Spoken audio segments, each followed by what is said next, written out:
So our next speaker is Douglas Kaufman of the Party for, okay, I'm going to get this wrong, Party for Socialism and Liberation. And you're going to talk to us about what Leninist Marxists meant by socialism and how we're going to get there? Yeah. Right? Okay, there you go. Yeah, that's correct. So this is the more traditional left speaking now. And I just want to thank Occupy Venice Beach, everyone here, for having us out here to talk, and also commend you guys on some of the great actions that have been taking place, including the recent disruption of the oil companies and regulators. I think that was a really great thing. So round of applause for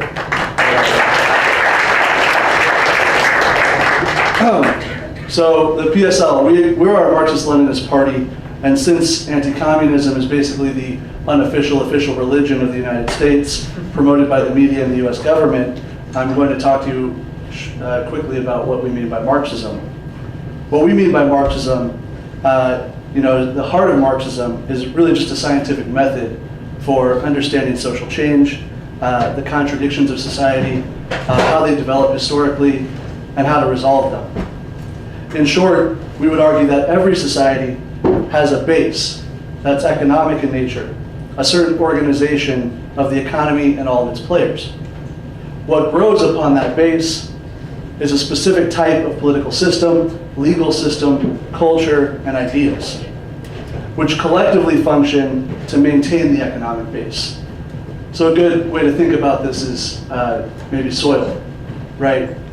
Some soil is a little bit more alkaline, some is more acidic, some is more neutral in pH, and there's a certain kind of vegetation that corresponds to all of those different types of soil. You're not going to find the same kind of vegetation growing naturally here in the western part of the United States as you would in the east or northwest. And the base that we have today, the soil we have, is capitalism. And what are some of the ideas of capitalism? Self-interest, greed, individualism, right? Some of the aspects of the legal system, if you're a landlord, if you're an owner of a company, you can get people evicted, you can get injunctions against workers, but if your slumlord is putting you in an unsafe living condition, or if you have unsafe working conditions, the police are never going to go to them and arrest them, right? These are just some examples of how we have a culture of consumerism. These are all the things that grow from that soil, that are rooted in that soil of capitalism. And if we know that capitalism is the base, then we can begin to look at how capitalism is organized to figure out where the problems lie in society. The biggest contradiction today with capitalist society is how all of our wealth is owned and produced. It's a combination of those factors. Every piece of personal property on you right now, if you take a look at it, your clothes, your shoes, your watch, your phone, the home that hopefully you're going to go home to tonight with your car, on the bus, or with your bicycle, all of these things pass through the hands of hundreds, thousands of workers from all around the world. It was produced socially, but all of the profit and the wealth from that production goes to a private individual, an investor, a banker, an owner of a corporation. And that's really the essential contradiction. It's a lot like, if you ever see a little child who's playing with their blocks, right? And they're just trying to jam that square into that circle, and they're just doing it over and over again. It's because those two ideas don't fit. We don't spend the money that we produce, the wealth that we produce, on social needs like housing, healthcare, and education. And so that's one of the essential features of capitalism, of this problem. And since the capitalists don't do the labor, right? The Walton family doesn't show up every day at hundreds of Walmarts across the country and actually check out all of their products. And since Steve Jobs never really built an iPhone except maybe a prototype, right? Those were built by the labor of hundreds of thousands of workers.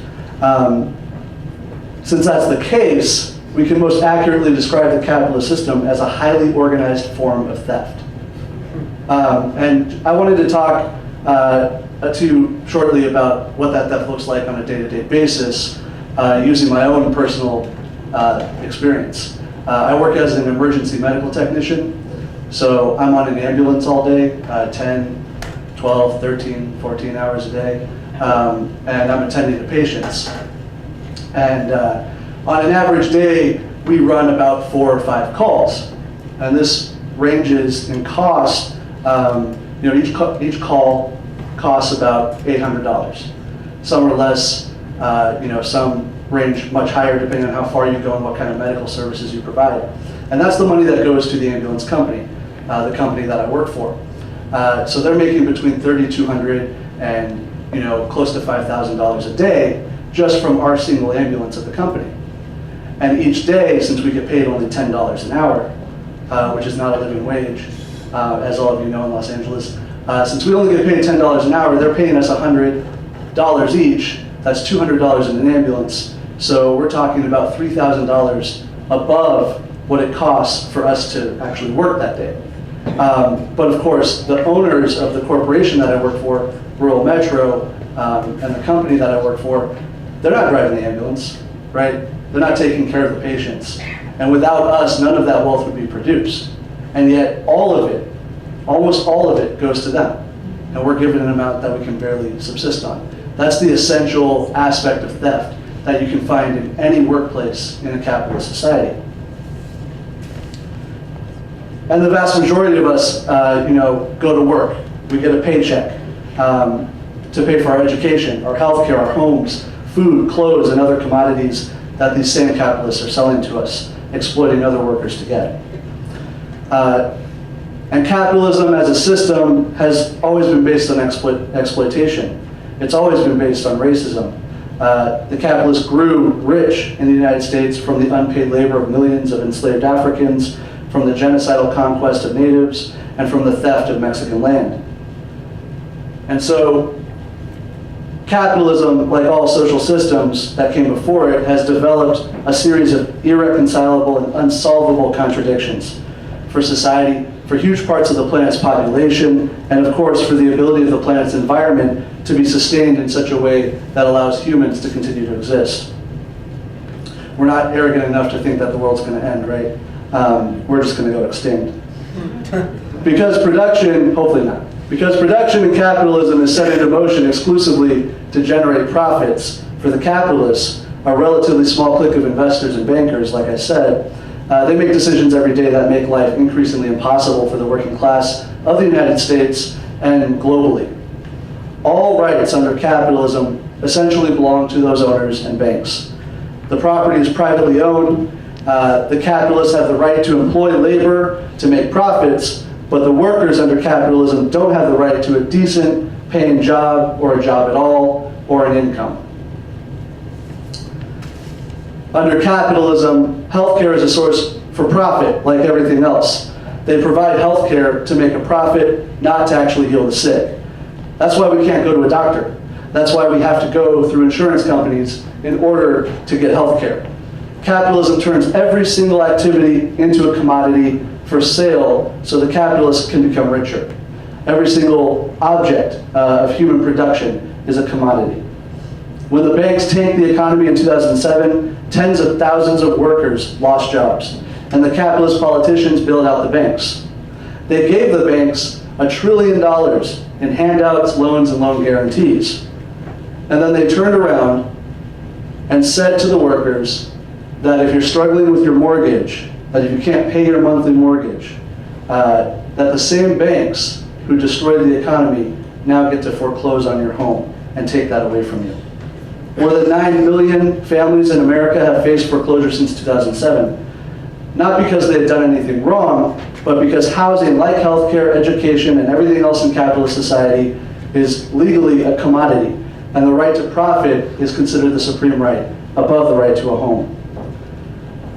The capitalists decided that a big section of the US working class is no longer necessary because they can make super profits by paying workers abroad, in Mexico, India, even in other parts of the United States. They move into places like Mississippi, parts of the South. And this has left 30 to 40 million people underemployed or unemployed in some of the traditional industrial urban centers.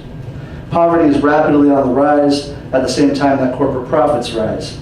That's what's wrong with capitalism. Capitalism is in fact in its highest stage, what we would call imperialism, where the control of this handful of capitalists, or a handful of them in each advanced country, mostly represented by the US, Western Europe, and Japan, is spread across the world through free trade agreements, the export of factories, and control of other countries' natural resources. This system is under constant pressure from the subjugated peoples attempting to liberate themselves, and also from the rivalries of other imperialists. This is why the US has been perpetually at war for as long as any of us can remember. Because it is profitable to force other countries to trade on your terms. It's profitable to allow the exploitation of their resources and profitable to exploit their workers. And it's even profitable to sell the bullets and bombs necessary to accomplish these goals. It's sickening, but 1 million dead Iraqis, Palestinians, Syrians, and Libyans is actually worth billions of dollars to banks, oil companies, infrastructure, and defense contractors. You can think of capitalist society as a pyramid. The base is very wide, and in it are all of us, you and me, as well as all of the working people in society. We do all of the work in society, and yet the wealth that we produce is used to enrich the very top 1%. All rights belong to them. What we want to do as socialists, as Marxist-Leninists, is to turn that pyramid upside down. We want to give the rights to the majority, to the working class. And what socialism means for us is that first, we nationalize the banks and corporations, all of them. Instead of going to the capitalists, all of their profits would then be used by society to make sure every human being has health care, a decent paying job, housing, education, childcare, and ensuring that the life of this planet is sustainable. That's where the money comes from. It's pretty simple. From the capitalists. We take it from them and use it for society's needs. We take it from them because the massive wealth that they are hoarding right now is ill-begotten. We know that when a thief is caught, typically you want your property back. And since we now understand what capitalism is about, that it's organized theft, we understand that we've caught the thief. Now what we have to do is regain the property that belongs to all of us. So many of you are probably wondering, how do we rob back our riches? From a Marxist-Leninist perspective, we do this by, again, using a scientific approach to examine our enemy, the capitalists, their relative strength and weaknesses, to determine the best methods. We can see that our society is run by a dictatorship of the rich. They finance the political system. They give orders to the state and political wing of the government. They control the mass media. They have a highly organized and centralized apparatus for spying on, disrupting, and defeating any threat to their rule, and a history of doing exactly that, both domestically and globally. And I know that everyone here who participated in the Occupy movement knows all about that.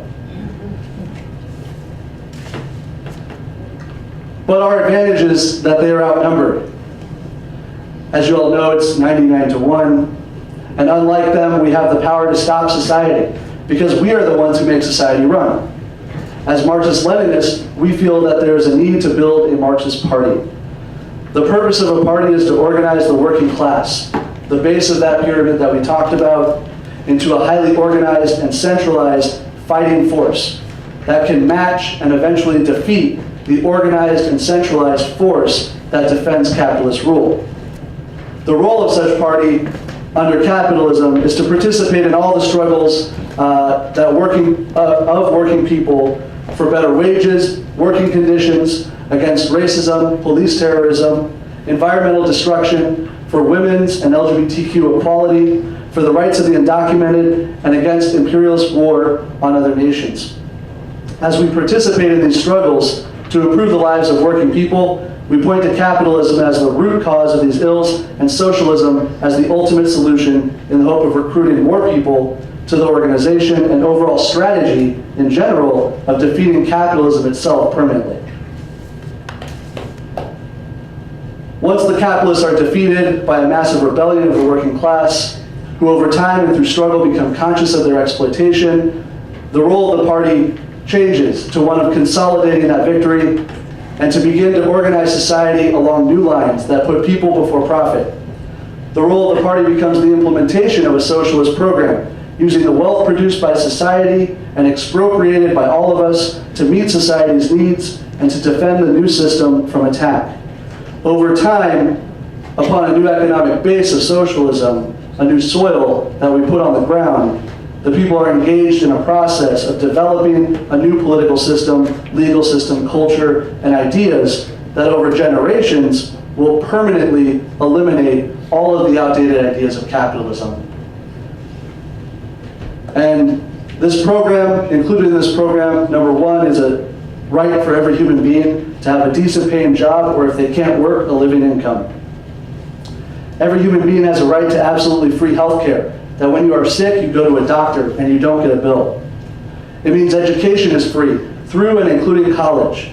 Even in Cuba, a small, poor island nation under the gun of US imperialism and decades-long blockade, education is free. And that was true in all socialist countries, like the Soviet Union. Students were actually paid to go to school, instead of having crippling student debt when they leave. It includes the right to housing, that all adults have the right to a place to live. Housing would be built and constructed so people could live in it, not so other people could make a profit. And this would be an easy one for us to resolve because we know there are millions of empty homes still from this glut of home production that caused the recent crisis. It means childcare would be a social obligation and a right to all mothers and fathers. It shouldn't be the work of only women, and it shouldn't be the work of only families. Society should make free, quality childcare a priority. So when we talk about socialism, we're talking about taking the main levers of society away from the capitalists and using those products and those resources, or what might be called profits, to meet society's needs. Another existential contradiction that comes from unplanned capitalist development, where profit for the corporations is the sole and exclusive motive, is the unsustainable use of fossil fuels and the exorbitant dependency on carbon that has led to such a profound climate change that the very existence of the planet as we know it is imperiled. In fact, socialism not only eliminates private property, but produces, according to a rational plan, what human beings actually need to live in happiness and what the environment needs in order to sustain life. In short, a socialist planned economy allows for society to make choices about what to produce, how much to produce, and how to distribute what is produced so that human need is met and the environment is protected. For us in California, this chaotic social suicide is more real than ever. With only a year left of surface water and groundwater rapidly being depleted by unregulated agribusiness's veritable water rush to maintain a $25 billion export revenue, alongside billions of gallons of water being used for the profits of oil, gas, and ironically beverage production. We must organize, not in the next few months, not even tomorrow, but immediately, to face this threat. Our demand should be to ban fracking and seize all of the wealth from these oil companies, bottling operations, and the profits from agricultural exports to take immediate steps to radically transform our irrigation, reorganize our agricultural production, and develop new technology to acquire water. These are immediate steps to avert a crisis, but only a planned socialist economy can move science and technology forward to protect the environment permanently. At one time, society was ruled by feudal lords or slave owners. Today we have a new ruling class, popularly known as the 1%, or more accurately, the 1% of the 1%. We want a new ruling class in society, which would be all of the working people in society. Our program, the program of socialists, is to organize so that human beings come first and put workers in position of power. Socialism is an outgrowth of capitalism, the next step in human history, and those that will bring socialism come from within capitalist society, the very working class who created all of the wealth. The US and global working class is highly educated. It does not need the capitalists to make society run. If the capitalists ceased to exist, no one would notice. If Jamie Dimon, T. Boone Pickens, if the Waltons didn't exist tomorrow, no one would know. We wouldn't know because society would continue to function. And that's essentially what our program is. We want a society that puts people's needs first As Marxist-Leninists, that's our view and that's our road to get there. So thank you for listening, and let's continue to organize for alternatives to capitalism, because that's essential to us surviving. Thank you.